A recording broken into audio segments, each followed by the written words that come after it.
আমাদের উত্তরবঙ্গের এবং গাইবান্ধা জেলার হরিপুর তিস্তা ব্রিজ সেতু উদ্বোধন হতে যাচ্ছে। আমরা অনেকে শুনেছি ২ তারিখে উদ্বোধন করা হবে, কিন্তু সেটি পরিবর্তন করে আগামী মাসের ২৫ তারিখে উদ্বোধন করা হবে। এরপরে আসি আপনাদের ব্রিজের সাইটের অংশগুলো দেখাই। আমাদের উত্তরবঙ্গের এই সেতু অনেক দিন থেকে প্রত্যাশা ছিল উত্তরবঙ্গের মানুষের জন্য। সবগুলো বাধা বিপত্তি পেরিয়ে এখন সেই ব্রিজ উদ্বোধন হতে যাচ্ছে ২৫ তারিখ আগস্ট মাসের। এটি হচ্ছে ব্রিজের সাইট। এখানে কিছুদিন আগেও মেলা বসতো, অনেক দোকানপাট ছিল, কিন্তু বর্তমানে ব্রিজ উদ্বোধন করবে জন্য ব্রিজের সাইটগুলো সব বন্ধ করে দেওয়া হয়েছে, নিচে নামার রাস্তাও বন্ধ করে দেওয়া হয়েছে। এগুলো হচ্ছে নতুন করে কাজ করা হয়েছে, লাইটিং, এবং এটি হচ্ছে ব্রিজের অন্য পাশের অংশ। অনেক সুন্দর ওয়েদার। এই তো সামনে দেখুন একটি নৌকা চলে যাচ্ছে। আসলে এখানে আসলে প্রাকৃতির সৌন্দর্য না দেখতে পেলেও আকাশের মেঘ হাতের কাছেই পাওয়া যায়।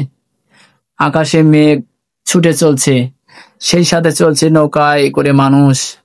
ব্রিজটাতে যতক্ষণ না আমরা উঠতে পারবো ততক্ষণ পর্যন্ত আমাদের মনটা ভরে যাবে না।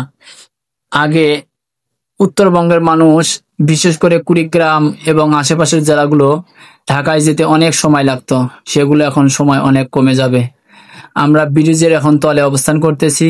এখানে দেখুন অনেক মানুষ এখানে বিশ্রাম নিচ্ছে। এখানে আসলে আমি আসার পর দেখলাম খুব ঠান্ডা আবহাওয়া, বাইরে অনেক রোদ পড়েছে।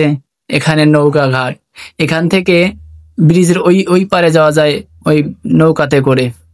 এখানে এসে দেখলাম এক লোক গান করতেছে, আমরা দেখতেছি তার গান। গান না শুনে আমরা সামনে একটু ঘুরে আসি, ব্রিজটার কিছু অংশ দেখাবো।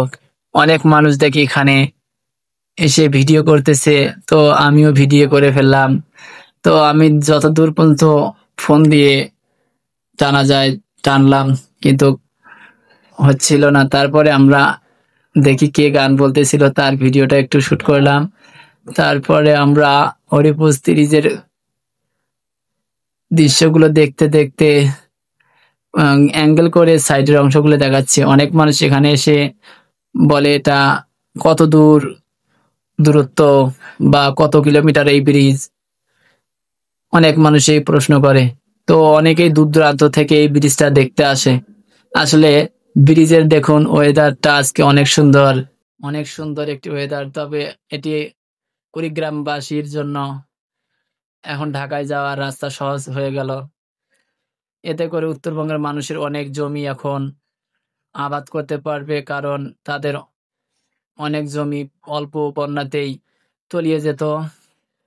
সামনেই দেখি অনেকগুলো দোকান বসেছে। ধন্যবাদ, ভালো থাকবেন, লাইক করতে ভুলবেন না।